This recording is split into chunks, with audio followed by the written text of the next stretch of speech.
जय हिंद। सभी विद्यार्थियों का स्वागत है अभिनंदन कंपटीशन एकेडमी कालाईपल में। और हम आज से इस चैनल पर इंग्लिश के जो वीडियो है वो अपलोड करने जा रहे हैं। ये आपके एसएससी, एनडीए, सीडीएस, एमपीएसआई और स्टेट एग्ज़ाम्स जो भी है जिनमें इंग्लिश कंपलसरी होता है, उसके लिए वीडियो काफ़ी हेल्पफुल होगा। बस शर्त ये है कि आप इस वीडियो को कितने अच्छे से अटेंटिवली समझ पाते हैं। Let's start the video. ये जो आपके सामने मैंने लिखा है इंग्लिश का बेसिक क्लास फर्स्ट इसलिए लिखा है क्योंकि इसके बाद आने वाले जितने भी वीडियो हैं उन वीडियो का मकसद बेसिकली ये रहेगा कि हम लो टू हाई कैटेगरीज में अपने आप को कैसे शिफ्ट कर सकते हैं, कैसे कन्वर्ट कर सकते हैं। बेसिकली क्या होगा कि इन जो बेसिक की चीज़ें हैं हमारी, इनकी आवश्यकता हमें जैसे जैसे हम टॉपिक के साथ बढ़ते चले जाएंगे वहाँ पर हमारी रिक्वायरमेंट में बार बार आते जाएंगे। ठीक है, तो मेरा मकसद ये है कि आप पहले अच्छे से इनको बेसिक को देख लें ताकि आने वाले जो एडवांस वीडियो है उसमें आपको कोई उलझन खड़ी ना हो। Let it start. देखिए, हम जो पढ़ रहे हैं अभी बेसिकली है कि अपने आप में इंग्लिश है। इंग्लिश एक सब्जेक्ट है, सब्जेक्ट होने के साथ साथ में क्या है, लैंग्वेज है। और किसी भी लैंग्वेज के कंपलसेशन में क्या है कि उसमें साउंड का होना बेसिक ज़रूरी है। हम समझते हैं, जैसे मैं आपके सामने भी बात कर रहा हूँ, जनरली हम हिंदी में बात कर रहा हूँ क्योंकि हमारी मदर टंग हिंदी है, तो आपको समझने में आसानी हो रही है। मतलब किसी भी लैंग्वेज को मुझे कंफर्टेबली बोलने के लिए किसकी आवश्यकता लगती है, साउंड की आवश्यकता लगती है। और जब हम साउंड को तैयार करते हैं तो साउंड कहाँ पर पहुँचता है, हमारे लेटर्स पे। अगर हम इंग्लिश में बात करें तो there are 26 letters in alphabets. यहाँ पर अल्फ़ाबेट में कितने लेटर्स हैं, 26 लेटर्स हैं। उन 26 लेटर को हम स्प्लिट करें तो वो पार्शियल 2 पार्ट्स में डिवाइड हो जाएंगे, जिसे हम बोलते हैं vowel and consonant. Vowel and consonant ये आप जानते हो, आपने पहले बहुत छोटी क्लासों में इनको पढ़ लिया होगा, फिर भी आपके सामने बता रहा हूँ कि जो आपके AEIOU है वो बेसिकली किसको जनरेट करते हैं, वोवेल साउंड जनरेट करते हैं।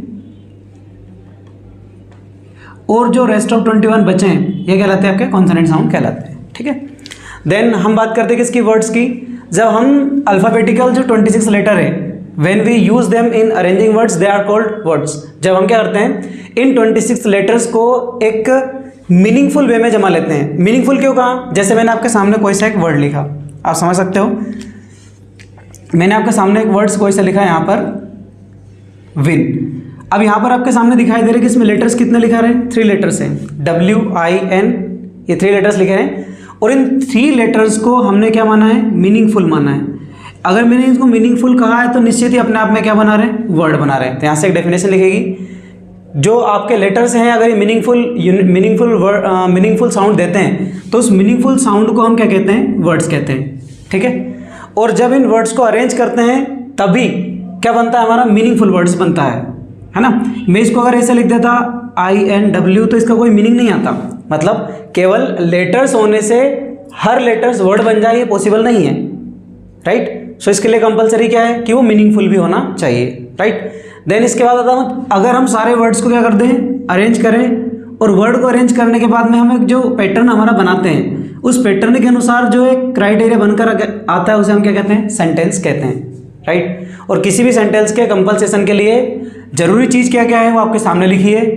And there are 2 types most of the things that we use, subject and predicate. What is subject, subject क्या होता है एंड प्रेडिकेट क्या होता है, दोनों चीज़ें बहुत इंपॉर्टेंट है। अभी मैं आपको केवल बेसिक चीज़ें बता रहा हूँ जो इंपॉर्टेंट किसके लिए है, एडवांस कॉन्सेप्ट के लिए इंपॉर्टेंट है, राइट। सो यहाँ पे देखिए आप, सब्जेक्ट जो आपके सामने दे रखा है, अगर इस सब्जेक्ट को मैं देखने की कोशिश करूँ तो मैंने इसके सामने 2 चीज़ें लिखी है।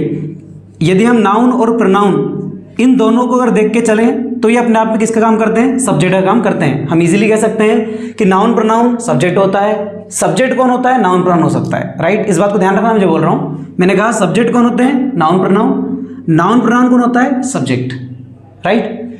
सेकेंड स्टेप जो हम बताते हैं यहाँ पर, प्रेडिकेट। प्रेडिकेट क्या होता है, हम यूँ भी कह सकते हैं कि ना सब्जेक्ट को छोड़ने के बाद भी जो रेस्ट ऑफ पार्ट्स है, सब्जेक्ट को छोड़ने के बाद जो रेस्ट ऑफ पार्ट्स है किसी भी सेंटेंस का वो कहलाता है, प्रेडिकेट कहलाता है।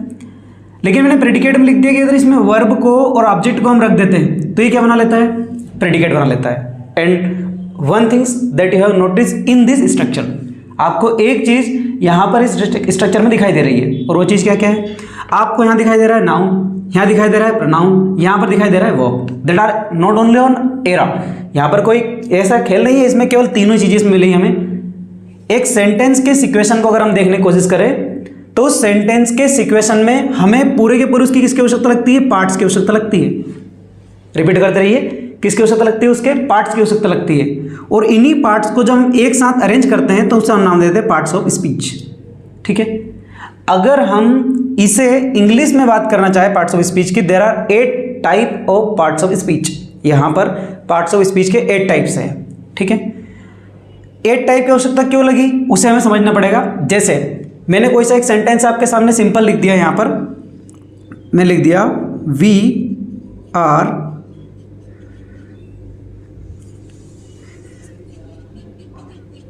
We are collected books. Sentence आपको दिखाई होगा, यहाँ पर मैं लिखा है वी आर कलेक्टेड बुक्स। आप यहाँ पर समझ सकते हो ये सब्जेक्ट है, ये इसकी वर्ब है, ये भी इसकी वर्ब है, ये इसका ऑब्जेक्ट है। अब मैं कैसे पहचानूं कि ये इसका सब्जेक्ट है, ये भी वर्ब है, ये भी वर्ब है, ये इसका ऑब्जेक्ट है। अब यहाँ पर दो वर्ब हो रही है। अब मुझे उस वर्ब की जानकारी नहीं होगी तो मैं कैसे पहचानूंगा कि यहाँ पर कौन सी वर्ब है? Got it? मतलब जब तक हमें पार्ट्स ऑफ स्पीच के बारे में पता नहीं लगेगा तब तक हम किसी भी सेंटेंस के डेप्थ में नहीं जा सकते। सो इंपॉर्टेंट चीज़ क्या है कि हम बेसिक से इसका पार्ट्स ऑफ स्पीच एक बार देख लें। हम सेंटेंस को आगे डील करेंगे। हर वीडियो में मैं आपको धीरे धीरे स्टेप बाय स्टेप बताऊंगा। और वीडियो ज़्यादा बड़े नहीं है इंग्लिश के, क्योंकि ये अपने आप एक लैंग्वेज है। लैंग्वेज को समझने के लिए आपका माइंड बिल्कुल फ्रेश और कॉन्सेप्ट क्लियर होना चाहिए। इसलिए मैं ज़्यादा से ज़्यादा 10 या 15 मिनट्स यानी कि 10 से 15 मिनट की वीडियो अपलोड करूँगा इंग्लिश के, ताकि आपकी जो एक हैबिचुअल एक्शन है इंग्लिश के, जो आपके अंदर एक डर बैठा है कि ये तो समझ में ही नहीं आती, कभी इतनी बार पढ़ चुके हैं लेकिन दिमाग में जाते ही नहीं इसके जो रूल्स रेगुलेशन है। तो इंग्लिश में ज़्यादा रूल्स रेगुलेशन नहीं है, हम उसको रूल्स के बजाय उसको लॉजिक से क्लियर करेंगे कि इसका रूल्स बना है तो इसके पीछे कुछ लॉजिक है, उस लॉजिक को हम क्लियर करेंगे, पर वो स्टेप बाय स्टेप हो पाएगा। ठीक है, तो देखिए यहाँ पहले आपके सामने मैंने लिख रखे हैं, ये क्या लिखा है इसे मैं थोड़ी देर बाद डील करूँगा। इससे पहले मैं इन चीज़ों को देख लेता हूँ। पहले यहाँ पर आपके सामने दे रखा है नाउन। आपने बचपन में बहुत अच्छे तरीके से पढ़ा है, हम जब डेफिनेशन पढ़ते थे, noun is the name of any person place और थिंग्स। बोलते थे नहीं बोलते थे? बहुत अच्छी डेफिनेशन है। जब जब हमने इसे बोला है तब तक हमारे बचपन की फीलिंग जाग जाती है। आज भी हम जैसे पढ़ते हैं तो हमारी बचपन वाली फीलिंग्स हमारे अंदर जाग जाती है। कौन सी? Noun is the name of any person place और थिंग्स। ठीक है, हमने मान लिया। शॉर्ट डेफिनेशन अगर बताने की कोशिश करूँ आपको तो सीधी भाषा में कोई सा भी नेमिंग वर्ड, कोई सा भी एक नेमिंग वर्ड, किसी भी आप नेमिंग वर्ड को ले लो, क्या कहलाता है? नाउन कहलाता है। अब हम जब नाउन चैप्टर को पढ़ेंगे तब आपको समझ में आएगा कि जो आपने डेफिनेशन पढ़ी है, कौन सी definition? Noun is the name of person place और थिंग्स, कि ये डेफिनेशन केवल बचपन तक ही सीमित रह जाती है, आगे जाके चीज़ें और बढ़ जाती है। फेल्ट ओनली जो हम कहते हैं विजिबल होती है, फेल्ट ओनली होती है, ये कैसे बनती है वो हम इस चैप्टर में पढ़ेंगे। इसलिए मैं आपको केवल अभी बता रहा हूँ जो बेसिक के लिए इंपॉर्टेंट है। आपको सिर्फ इतनी जानकारी होनी चाहिए कि नाउन है। तो मैंने क्या कहा कि यहाँ पर जो दे रखा है सबसे पहले आपके सामने नाउन, ये क्या है? एक नेमिंग वर्ड है। कोई सा भी नेमिंग वर्ड लिख सकते हो आप यहाँ पर, Ram, Bhopal, Delhi etcetera that are you see in your, जहाँ कहीं भी आपको चीज़ दिखाई दे रही है आसपास, सारी की सारी चीज़ें दैट थिंग्स दिखन विजिबल एंड अनविजिबल, जिनको हम कुछ नाम दे सकते हैं, वो क्या कहलाती है? नाउन कहलाती है। राइट। अगला क्या दे रखा है आपका? प्रोनाउन दे रखा है। प्रोनाउन क्या होता है? ये प्रोनाउन नहीं है, प्रोनाउन है। राइट। प्रोनाउन क्या होता है? जो कि नाउन को रिप्लेस करने का काम करे। यानी क्या कहा? नाउन को, ऐसा वर्ड जो नाउन को रिप्लेस करे, वो कहलाता है आपका प्रोनाउन कहलाता है। जैसे मैं एक सेंटेंस बोले जा रहा हूँ बार बार, Ram is a good boy, Ram is a smart boy, Ram is playing cricket etcetera. मैं बार बार राम राम राम राम या मोहन मोहन मोहन या दिल्ली दिल्ली दिल्ली ऐसे कुछ वर्ड्स रिपीट करे जाऊंगा तो उसमें क्या हो जाएगा? इरिटेशन आने लगेगा। उस इरिटेशन को रोकने के लिए, रिपीटेशन को रोकने के लिए मैंने किसका यूज़ करा है? प्रोनाउन का यूज़ करा है। जैसे राम की जगह पर मैं ही लिखूंगा, राधा की जगह पर मैं शी लिखूंगा, भोपाल की जगह पर मैं ईट दिस लिखूंगा। इस टाइप से मैं क्या कर सकता हूँ? को बढ़ा सकता हूँ। वर्ब क्या होती है? वर्ब को हम कह सकते हैं a word that show action और स्टेट। ये स्टेट अवस्था है, राज्य नहीं है। ठीक है, ऐसा वर्ड जो किसका भाव दिखाता है? एक्शन या स्टेट का। एक्शन मीन्स जैसे मैंने कहा राम राम राम, तो आप बोलोगे राम क्या? आपके मन में ऑटोमेटिकली आया मैं राम राम बोलता रहा हूँ, पर राम क्या? तो आप जानने की जो क्यूरियोसिटी है आपकी वो किससे डिपेंड करती है कि राम क्या एक्शन कर रहा है, राम की कोई सी स्टेट है। तो इन दोनों चीज़ों को जो क्लियर करता है वो कहलाता है? वर्ब कहलाता है। मैंने कहा भैया राम खेल रहा है, तो आपके मन में आया राम इज प्लेइंग, तो जो प्लेइंग है वो किसको रिप्रेजेंट करता है? एक्शन को रिप्रेजेंट करता है, इसलिए मैंने उसका क्या नाम दिया है? वर्ब नाम दिया है। ठीक है। इसके बाद अगला आता है अपना एडजेक्टिव। मैंने अभी एग्जाम्पल एक के भी नहीं बताए, एग्जाम्पल हम इसके बाद, ये जो आपके सामने सारा मटेरियल लिखा है इसको मैं रिमूव करूंगा, उसके बाद सारे के सारे कम से कम 10 to 20 जो आपके सामने सेंटेंस आएंगे उन सारे सेंटेंस में इसकी प्रैक्टिस कराऊंगा कि कहाँ नाउन है, कहाँ प्रोनाउन है, कहाँ वर्ब है। हम उसे क्या करेंगे, पूरा पूरा ब्रेक करेंगे। ब्रेक करने से क्या होगा कि जो एरर फाइंडिंग है वो ईजी हो जाती है। ठीक है, तो देखो यहाँ पर किसी बात करें अपन, एडजेक्टिव की बात करें तो एडजेक्टिव क्या होता है, बेसिकली ये क्या करता है, क्वालिफाई करता है। तो हम इसे क्वालिफायर्स कह सकते हैं, हम इसे क्वालिफायर्स कह सकते हैं। क्यों कह सकते हैं, क्योंकि एडजेक्टिव काम क्या है, क्वालिफाई करना। किस किस को क्वालिफाई करता है, या तो ये क्वालिफाई करेगा नाउन को या क्वालिफाई करेगा प्रोनाउन को, राइट। तो जहाँ नाउन और प्रोनाउन, या तो नाउन या प्रोनाउन, जिनको क्वालिफाई करने के लिए कोई सा अगर वर्ड आता है तो उसे हम क्या कहते हैं, एडजेक्टिव कहते हैं। जैसे मैंने कहा राम बहुत स्मार्ट लड़का है, तो आपने कहा Ram is a smart boy. तो यहाँ पर जो बॉय से पहले आपने एक वर्ड लिखा स्मार्ट, ये स्मार्ट किसको रिप्रेजेंट करने के लिए आया था, बॉय को। और बॉय क्या है अपने आप में, प्रोनाउन है। तो उसको जो क्वालिफाई कर रहा है वो वर्ड क्या कहलाएगा, आपका एडजेक्टिव कहलाएगा, राइट। नेक्स्ट आपका कौन सा है, एडवर्ब है। अगर एडवर्ब की बात करें तो ये भी अपने आप में क्या होता है, क्वालिफायर से ही है। ये भी अपने आप में क्या है, क्वालिफाई करता है। लेकिन ये क्वालिफाई किस किस को करेगा, वो समझने वाली बात है। ये क्वालिफाई कर सकता है,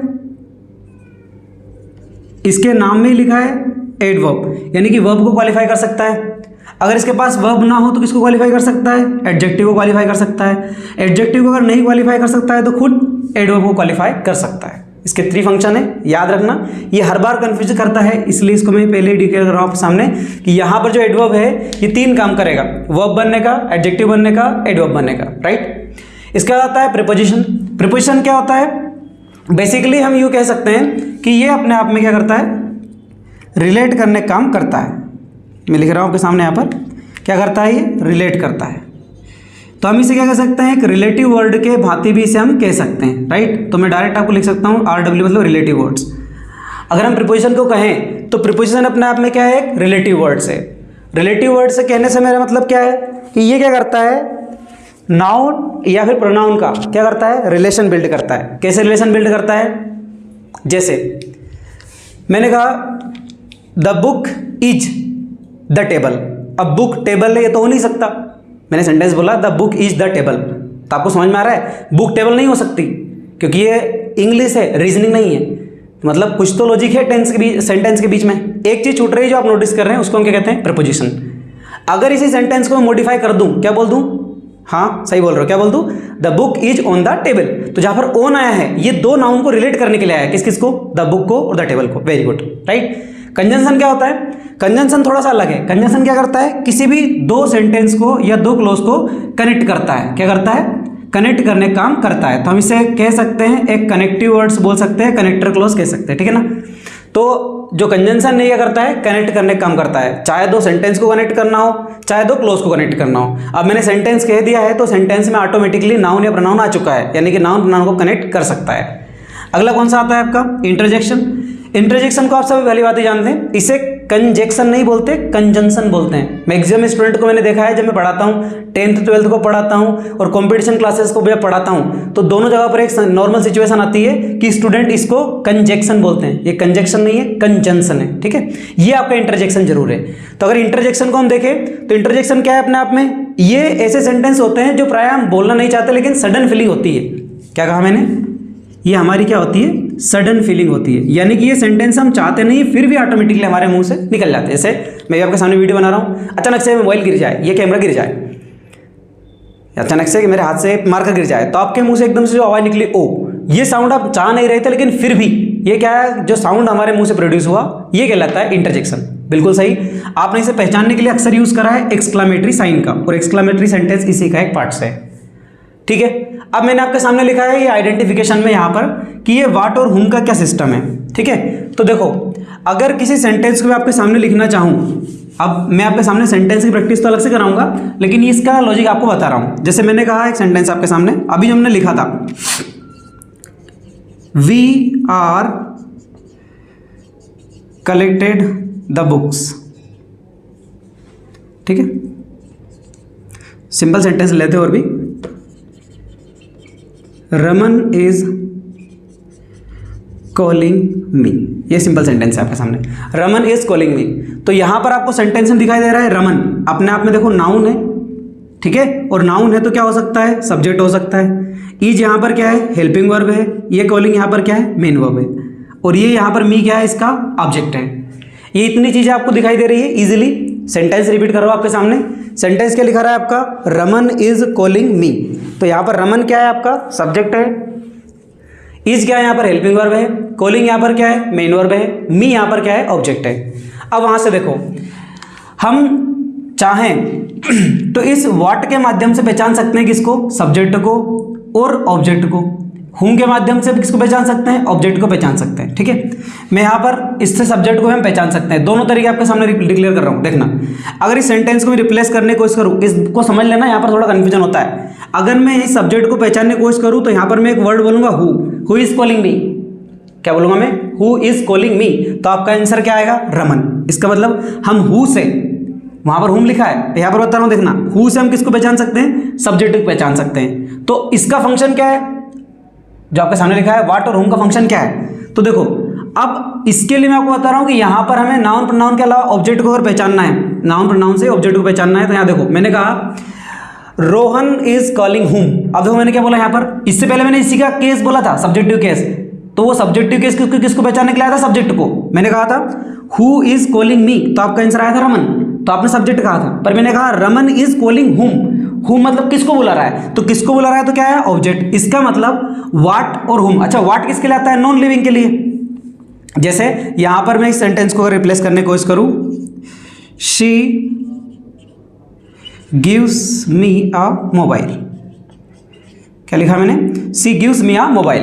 तो देखो यहाँ पर दो ऑब्जेक्ट आपके पास हो गए। तो अब मैं कैसे पहचान रहा हूँ, सी सब्जेक्ट है, गिव्स वर्ब है, और इस वर्ब से दोनों रिप्लाई आते हैं, या तो व्हाट के हुम के। इस वर्ब से मैं पूछता हूँ सी गिव्स मी व्हाट, उसने मुझे क्या दिया, तो उसने मुझे मोबाइल दिया। तो यहाँ पर देखो व्हाट से आंसर आया इसका, किससे आया, व्हाट से। सी गिव्स हुम, उसने किसे किसको दिया, कुछ दिया, तो मी मतलब मुझे। तो यहाँ पर जो हुम से आंसर आया, सी गिव्स हुम, उसने किसको दिया, मुझे दिया। क्या दिया, मोबाइल दिया। तो यहां पर दोनों चीजें आपके सामने क्लियर मैंने कर दी है। आई होप जो आपको बताना चाह रहा है पूरी स्लाइड के माध्यम से मैंने आज, वो आपको अच्छे समझ में आया होगा।